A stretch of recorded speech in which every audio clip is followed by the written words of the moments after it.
In a game with so much to do, it's amazing that in under a month, speedrunners have already managed to beat it in under an hour. But the story didn't start out this way. The first completed runs were over an hour and a half and used no glitches, but as tricks and skips were discovered, the record slowly approached the 60-minute mark.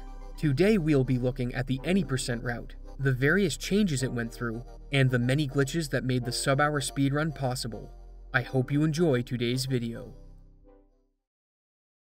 One of the staples of any speedrun are glitches that allow you to go fast, and there's no better way to game in speed than by using this video's sponsor, Opera GX. Regular browsers are boring with white and gray color schemes and zero sound effects, but with Opera GX's GX Mods feature, you can customize your experience. I'm using the GX Boy mod, which has ambient background music, keyboard and browser event sounds,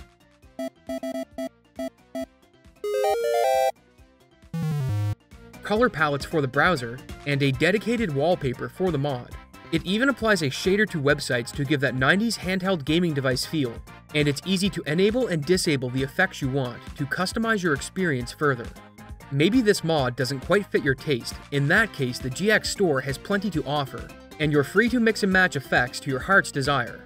If you're nostalgic for the gaming magazines of the 90s, the GX Corner will help fill that void with upcoming releases, news, free-to-play games, and deals all congregated into one browser tab. When it comes to having multiple browser tabs open, these can impact performance, but the GX Control feature allows you to control how much CPU and RAM are used. And when compared to other browsers, Opera GX is much less resource intensive. And if you're hesitant on switching, don't worry. The import tool lets you easily bring over all of your bookmarks, cookies, and browsing history. Use my link below to download Opera GX today. Thanks again to Opera GX for sponsoring this video. And with that, let's get back to Tears of the Kingdom.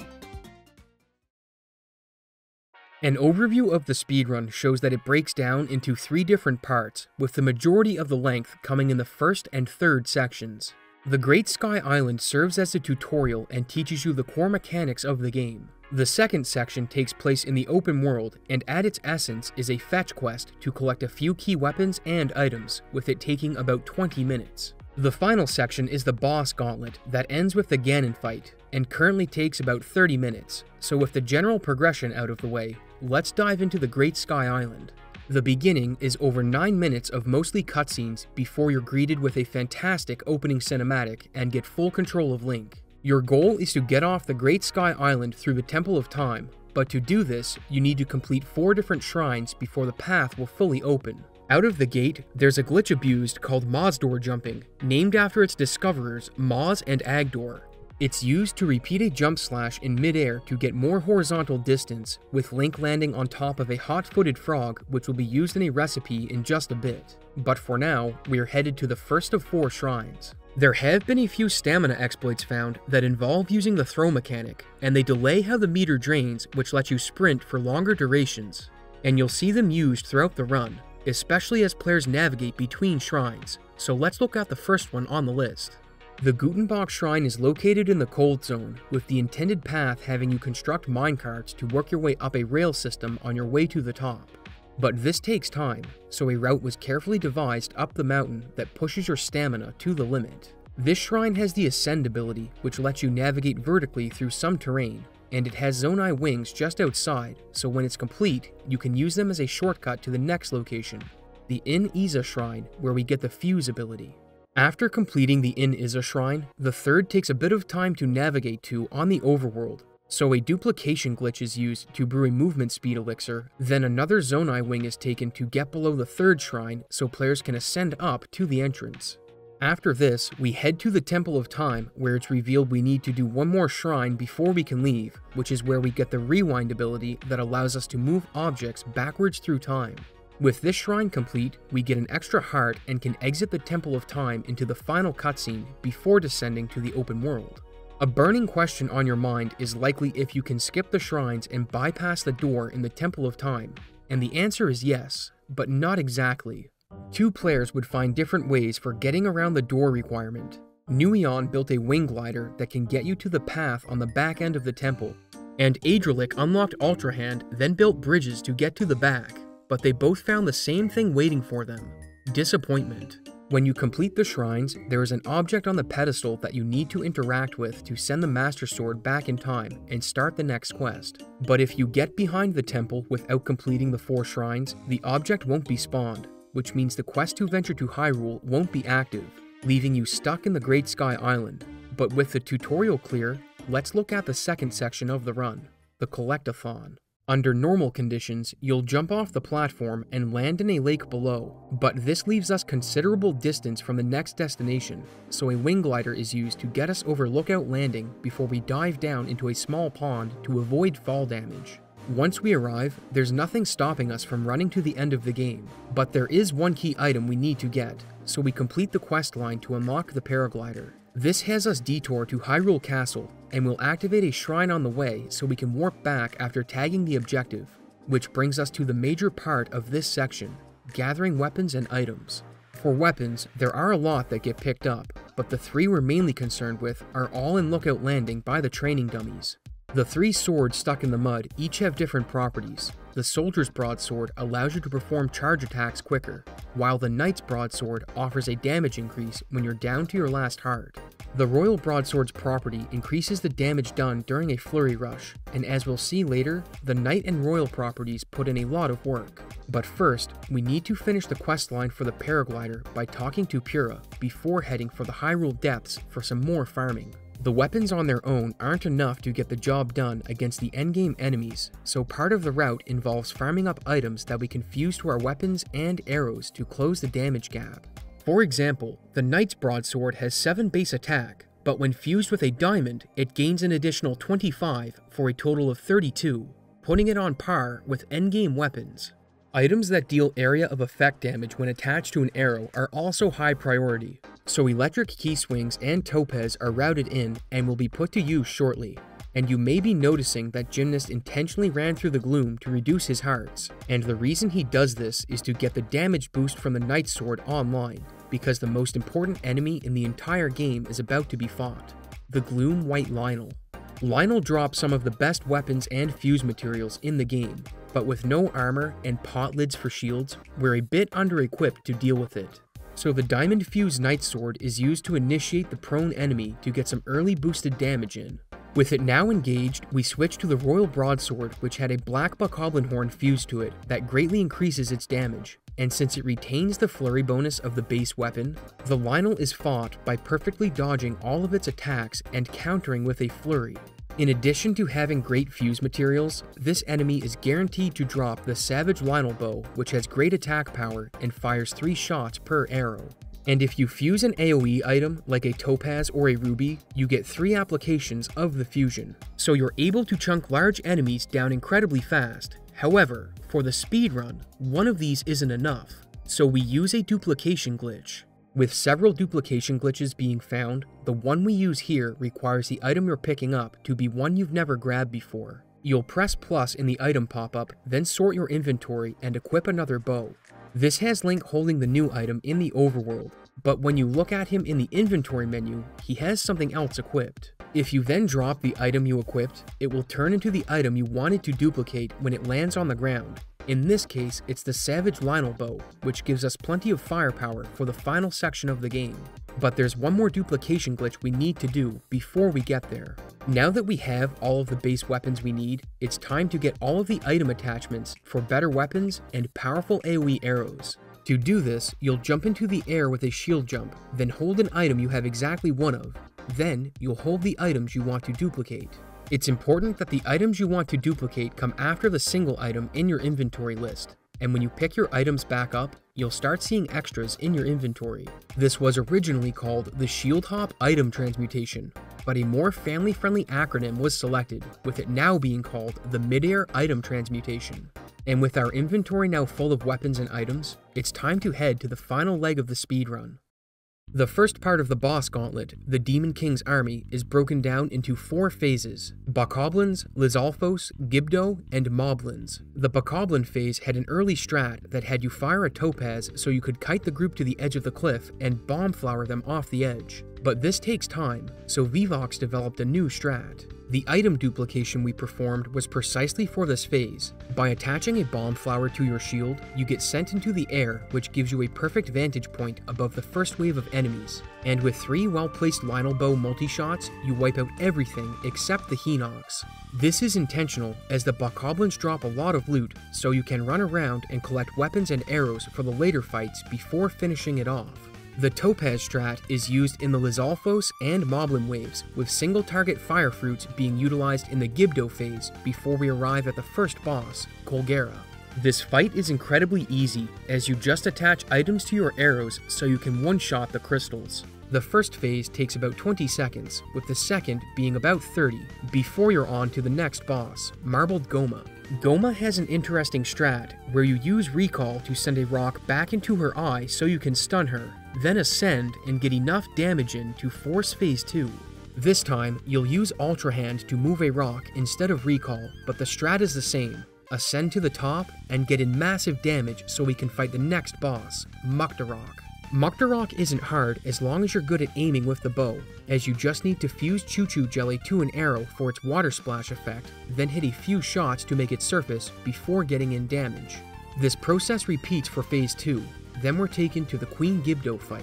Queen Gibdo's first phase is straightforward. You'll hit her with an electric key swing attached to an arrow, then follow up with 2 fused arrow shots that stun her for a long enough period to get in the required damage to start phase 2. This time, she has lots of friends, with the grounded Gibdos being the largest danger in this fight as they can grab you, so to avoid them, some Ice Key's eyeballs are used for their combined elemental damage and homing property to ground her once again. Then, to avoid the risk of the Gibdos, a bomb shield jump is performed to get Link in the air so the boss can be finished off safely. This brings us to Seized Construct, a boss that doesn't take much damage from fused items, so we'll equip the soldier's broadsword and make use of its faster charge attacks, as the quickest way to defeat this boss is by knocking it into the boundaries of the arena with spin attacks. We are now on to Phantom Ganon, who is easily defeated with 2 Topaz shots in each phase, bringing us to the final boss, Demon King Ganondorf. Ganondorf has 3 different phases. In the first, you fight him in his base form. In the second, he summons some phantoms to help out, and the third is a more difficult version of the second. But they all use the same strategy. In Gymnast's early records, he used a one-handed weapon to dodge Ganondorf's attacks and get in big damage with flurry rushes across all 3 phases.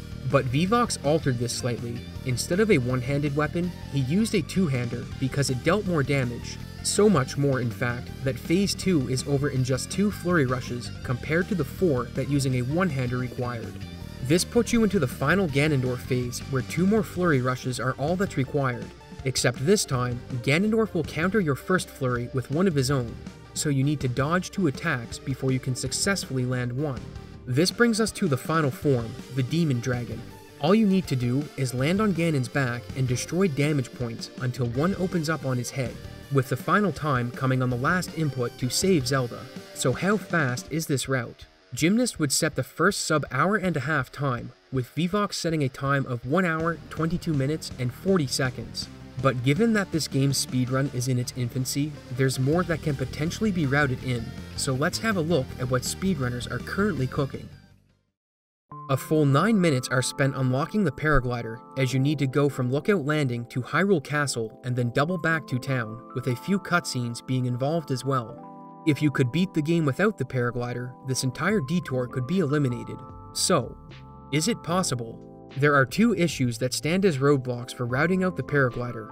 First, navigating the depths would become considerably harder, as the Paraglider allows you to fall through the cavern and deploy it to avoid fall damage. A method where you climb down would certainly be slower, but this would be a plausible route change if a climbing descent was faster than 9 minutes. The second issue is the Colgera fight. Without the Paraglider, getting into range to damage the boss is incredibly difficult, and Phase 2 would require very good RNG with the tornado's spawn location, as the Paraglider is the only way to navigate reliably, so a gliderless fight will become wildly inconsistent. You might think that the Demon Dragon fight would be an issue, but this boss doesn't need the Paraglider at all, as Zelda will swoop in to save you if you miss landing on Ganon's back. But the time lost waiting for her to grab you would be large, so unless you land on Ganon each time, you'll be in for a time loss without the glider. Given these issues, you'll probably find it insane that not only was a way through the depths found without the Paraglider that doesn't lose a lot of time, but a strategy for Colgera was developed as well. When it comes to the depths, you can get a fall damage cancel by precisely grabbing a wall as you're diving through the air, with the other difficult parts being done by shield surfing to avoid getting killed by the gloom. For Colgera, it's almost impossible to damage him in either phase without the Paraglider, since you can't ride gusts to gain height and you don't start in range of the boss's weak points. However, it was realized that you can attach a Zonai rocket to your shield and use that to get within striking distance in phase 1. As long as Colgera doesn't move into a portal right away, the rocket strat is consistent enough to get routed in. But in phase 2, the timing is a bit more tight as you're already in the air. So you have to maneuver into position, then get your 3 shots in before you fall out of range to a game over. Now that we know it's possible, let's see how much time it saves over getting the Paraglider. The Paraglider detour takes about 9 minutes, so if it's going to be useful to the run, Gliderless has a time bank of 9 minutes it can make withdrawals from. But 2 of those minutes are shared by both routes, as you need to go to Lookout Landing anyway, so now we're down to it needing to save about 7 minutes. If we look at the depths navigation, thanks to the wall grab fall damage cancel, it's only about a minute of difference from having the Paraglider, and a gliderless Colgera fight is about even in length compared to using it, which leaves the Demon Dragon fight. Without the Paraglider, you're forced to have Zelda pick you up after falling, which means you need to be very accurate when jumping to the damage points on Ganon's back, or you'll have to repeat the process. Additionally, Zelda can take you to a bad location where you can't reach a damage point on your next dive, forcing you to dive to the bottom to trigger another pickup. If everything goes good, you can finish the fight without the Paraglider, but it costs a minute and 20 seconds comparatively. So we have about 2 to 3 minutes of time loss, which gives us a total time save between 4 to 5 minutes. So while the run gets a bit harder, the gliderless route is definitely faster. This puts the run in the hour and 15 minute range for final time. In fact, Gymnast and Vivoxe have both set records using gliderless strats, with Gymnast getting a 1:15:36 and Vivoxe setting a 1:14:55. It's worth noting that Gymnast died 4 times in his record, so the time can go lower. And you're probably thinking, is a sub 1 hour run possible? With current strats, the answer is no. Something else would need to be found, and there's one glitch that could potentially get the job done. Zuggle, or Zuggling, is a glitch with great power, as it can get you a glitched Master Sword that has infinite durability, put multiple weapons in your hand with active hitboxes, and even get you out of bounds. The Ganondorf fight takes place in a separate room from the initial boss gauntlet, and it may be possible to Zuggle out of bounds, then navigate to that fight, skipping the boss gauntlet entirely. This would eventually be tested, and just like the Temple of Time skip, it was confirmed that without doing the prerequisites, which in this case are the fights in the boss gauntlet, the trigger to enter the Ganondorf fight won't be active, so while it would save close to 10 minutes, unless a way is found to skip satisfying the boss gauntlet completion check, a Zuggle clip won't be saving time. But clipping out of bounds is just one application of the Zuggle glitch.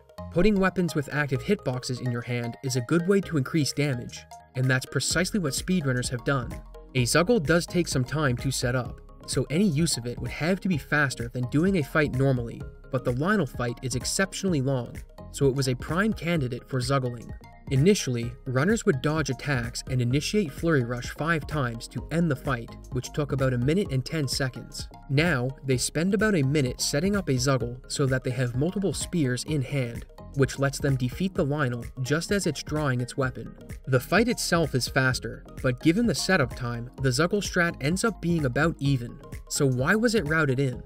The strat actually pays dividends later in the run, as you use the bow for the Demon Horde and Colgera fights, which lets you carry the Zuggled weapons into the Goma, Muktarok, and Queen Gibdo fights. Zuggled weapons do have durability, so they will break after a certain amount of hits, so the gauntlet is routed to get the maximum usage out of them before they break.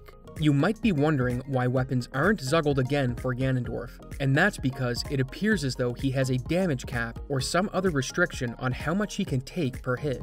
So Zuggling again would only incur a time loss unless a way to break the damage cap is found. The Demon Dragon fight, on the other hand, had a minor development where before you deal the final blows on the first damage point you land on, you'll fire some ruby arrows to another point to destroy it while you get the last hits in on the first one to get 2 points in one dive.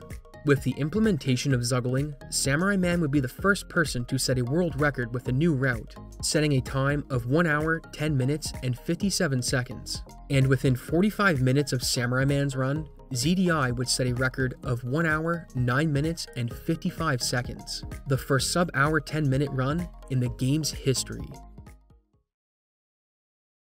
Despite all of these awesome discoveries, I do have a bit of unfortunate news. On May 25th, Nintendo released a patch that fixed all of the duping methods as well as Zuggling, meaning that runs done on the current patch will be significantly slower than runs done on the previous patch. However, despite Nintendo's efforts, runners have continued to break the game on the early versions, and there have been some major discoveries. One of the biggest would be the inclusion of the Zuggle out of bounds trick, which has two requirements: a Zonai control stick and lots of Zuggled weapons. Once the weapons are Zuggled, if you stand on the stick, Link will fall through the floor. Due to the number of weapons being Zuggled, this trick is called the Zuggle Overload out of bounds, and it's used to get through the depths incredibly fast. Being out of bounds makes it very hard to do a fall damage cancel by grabbing a wall, so fairies are duplicated and 3 Zonai control sticks are picked up, because there's more than one overload we need to do. The obvious spot we're going to is the Lionel fight, so after gathering the items, we'll do 2 overloads to arrive at the Lionel, where it's one-cycled due to the amount of weapons from the Zuggle overload. After making some weapons, another overload clip is performed to get us to the boss Gauntlet, and you may have noticed extra Zonai sticks in the inventory. Runners actually duplicated them, because a major oversight was discovered in the Gauntlet. Previously, players had tried to overload to the Ganondorf fight since it takes place in a different room than the Gauntlet, and they found that the trigger to start it wasn't active. The assumption was that the boss Gauntlet had to be fully cleared for the trigger to appear, but that's only partially correct. It turns out that the check to spawn the Ganondorf trigger is satisfied after the Demon King's horde is defeated. This means that when the Colgera fight starts, you can clip outside of the room with an overload and walk to Ganondorf. This does have a few strange effects. For instance, in Ganondorf's second form, the game has his name and health bar as Colgera's, but you're still able to defeat the boss, so that's all that matters. Since you're skipping 4 bosses, the Zuggle overload saves a ton of time, but would it be enough for a sub 1 hour? Gymnast would be the first to try and answer that question, setting a few world records before he arrived at a time of 1 hour, 3 minutes, and 15 seconds.